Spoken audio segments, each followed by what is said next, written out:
Oil is rising again. And most people still think this only matters at the gas station. That is exactly why they get blindsided every single time. Because oil does not just raise the price of gasoline, it quietly moves through the entire economy like pressure moving through a pipe. At first, you do not see it. Then you notice something small: a delivery fee, a grocery bill, a flight, a product that suddenly costs a little more than it did last month. And by the time people realize what is happening, the damage is already everywhere. That is why this matters right now. Because when oil starts pushing higher, the real story is never just oil. The real story is what happens next. What becomes more expensive? Who gets squeezed first? Why inflation can come back when people think the worst is already over, and why a price move on a screen in one part of the world can quietly reach into your wallet in another. The dangerous part is not that oil is rising. The dangerous part is that most people still do not understand how fast higher energy costs can spread through normal life. And once that process starts, it is very hard to stop. People like to imagine inflation as something that shows up all at once, a shocking headline, a huge jump in prices, a crisis everyone can clearly see. But that is not usually how it works. Inflation often arrives in layers. First in raw materials, then in transport, then in manufacturing, then in wholesale prices, then in stores, then in household budgets. It moves like a delayed wave, quiet at first, then suddenly obvious. That is what makes oil so powerful. Oil sits underneath almost everything. Cars need fuel, trucks need diesel, ships burn fuel, airplanes need jet fuel, factories need energy, warehouses need electricity, farms depend on fuel, chemicals, fertilizer, transport, storage, and refrigeration. Packaging depends on petroleum-based materials. Plastics depend on oil. Synthetic fibers depend on oil. The modern economy is full of products that either use energy directly or depend on systems that do. So when oil moves up, it is not just one more commodity rising. It is a cost input pressing against the entire machine, and the machine reacts. First, energy-intensive businesses feel it immediately. Transport companies, airlines, logistics firms, manufacturers, food distributors. They do not wait around hoping it goes away. They start doing math. They ask one question: how much of this cost can we absorb, and how much do we need to pass on? That is where the real chain reaction begins. Because businesses almost never carry these higher costs out of generosity, they protect margins. They cut where they can. They charge more where they must. Sometimes they do it openly. Sometimes they do it quietly. Smaller package, higher fee, lower discount, new surcharge, less value for the same money. Consumers do not always notice the first wave, but they notice the third. That is when people start saying something feels off. The paycheck still comes in, but it does not stretch the same way. The grocery total looks wrong. Delivery feels expensive. Travel gets harder to justify. Household budgets tighten. People start making tiny decisions they did not have to make before. One less order, one cheaper brand, one trip postponed, one subscription cut. And this is why oil matters far beyond markets. Because the first move happens in prices. The second move happens in behavior. When energy gets more expensive, businesses become more defensive. Consumers become more cautious. Investors become more nervous. Central banks become more alert. The whole system becomes more fragile because energy has a way of hitting everything at once without looking dramatic on day one. That is what makes this moment so dangerous. A lot of people believe inflation is basically over. Not gone maybe, but contained, manageable, no longer the giant threat it used to be.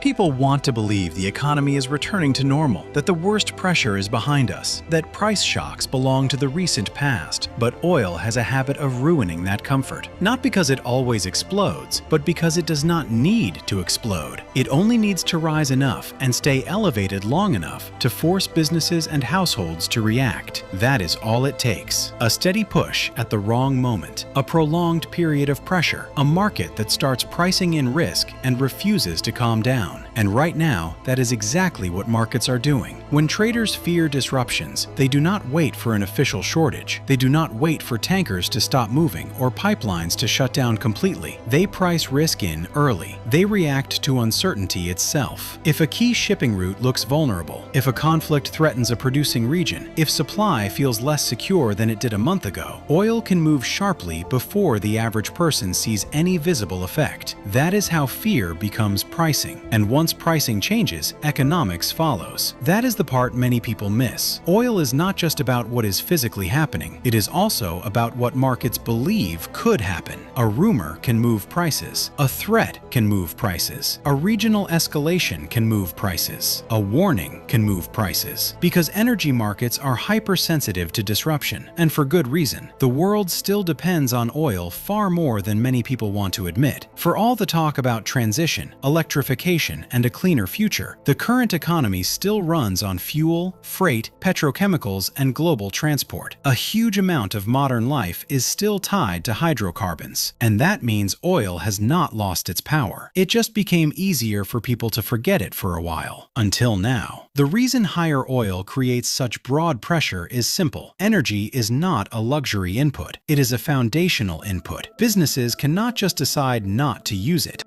Farmers cannot stop moving food. Planes cannot fly on optimism. Cargo does not cross oceans on good intentions. If energy costs rise, the system either absorbs those costs temporarily or passes them along. Over time, most of them get passed along. That is why oil can revive inflation even after inflation appears to cool. Because inflation is not just one thing. It is not one category. It is not one shelf in one store. It is a network effect. And oil is one of the fastest ways to spread cost pressure across that network. It starts with fuel, then freight, then production, then distribution, then retail, then households, then expectations. And expectations are where it gets really dangerous. Because once people begin to expect higher prices, they change how they behave. Businesses raise prices earlier because they think more cost increases are coming. Workers push harder for wage increases because they think their money will buy less. Consumers spend more defensively or delay purchases because they fear things will get worse. That psychological shift matters. In some ways, it matters almost as much as the underlying price move itself. This is how inflation stops being just a statistic and starts becoming a mindset. And once inflation becomes a mindset, it gets harder to bring down. That is why policymakers watch oil so closely. Not because gasoline is politically sensitive, though it is, and not just because higher fuel prices upset consumers, though they do. They watch it because oil can reignite broader pressure inside an economy that is already tired, stretched, and vulnerable.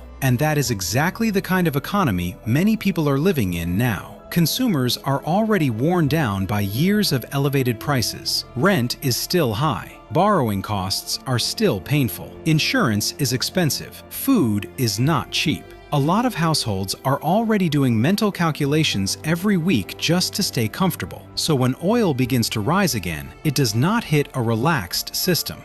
It hits a system that is already exhausted. That changes everything. A strong economy can absorb shocks more easily. A tired economy cannot. In a tired economy, every additional cost hurts more. Every increase gets noticed faster. Every margin squeeze becomes more serious. And every new round of inflation feels more personal. That is why the phrase "oil is rising" sounds small, but means something much bigger. It means pressure is returning to the foundation. And once pressure hits the foundation, the effects spread upward. Maybe not today, maybe not tomorrow, but soon enough that people will feel it. The cruel part is that consumers usually notice inflation late. They do not see the shipping contracts. They do not see procurement costs. They do not see wholesale negotiations. They only see the final number on the screen at checkout. By then, the change has already traveled through the system. The cause came earlier. The consequence shows up later. That delay creates confusion. People ask why groceries are higher when oil is all over the news. They ask why airline prices are climbing, why delivery fees are up, why restaurant prices do not come back down, why everyday essentials keep drifting upward. And the answer is that oil does not hit all at once. It leaks into everything. It leaks into movement, into packaging, into heating, into cooling, into storage, into materials, into distribution, into confidence, into behavior, into the psychology of pricing itself. That is why a temporary oil shock can leave permanent marks. Even if oil later pulls back, some of those higher prices stay. Businesses rarely rush to reverse every increase. Consumers adapt, markets move on, but the new price level remains. And that is how short-term energy stress can quietly become long-term cost of living pain. People always ask the wrong question first. They ask, how high can oil go? That is not the most important question. The more important question is, how long can this pressure stay in the system? Because duration matters more than drama. A brief spike creates headlines. A persistent rise changes lives. And that is what people should be watching now. Not just whether oil jumps this week or next week, but whether higher energy costs start settling into the economy long enough to force another round of price adjustment. If they do, the consequences will not be limited to the pump. They will show up in places that seem disconnected from oil at first glance: food, retail, shipping, household goods, travel, utilities, services. Even the mood of the economy can change, because once prices start pushing higher again, confidence weakens. People spend less freely. Businesses invest more cautiously. Anxiety returns. And that anxiety has a cost too, because economies do not just run on fuel, they also run on confidence. And oil has a way of damaging both at once. That is why this matters so much right now. Because if oil keeps pushing, this is not just a market story. It is not just a trader story. It is not just a geopolitical story. It becomes a household story, a paycheck story, a cost of living story, a story about why normal life starts feeling more expensive again, even when people thought the worst was already behind them. So no, oil is not just about gasoline. Oil is about the hidden price of modern life. It is about the cost of moving things, making things, storing things, selling things, and buying things. It is about the invisible layer of pressure underneath the visible economy. And when that invisible layer starts heating up, the rest of the system usually follows. That is why oil is pushing on prices again. Not because one line on a chart moved, but because energy still sits at the center of everything. And when the center comes under pressure, the pressure spreads outward until everybody feels it. Maybe at the pump first, maybe at the grocery store next. Maybe in delivery costs, travel costs, monthly bills, and all the little places where money quietly disappears. But eventually, almost everyone feels it. That is the real story. The real story is not whether oil matters.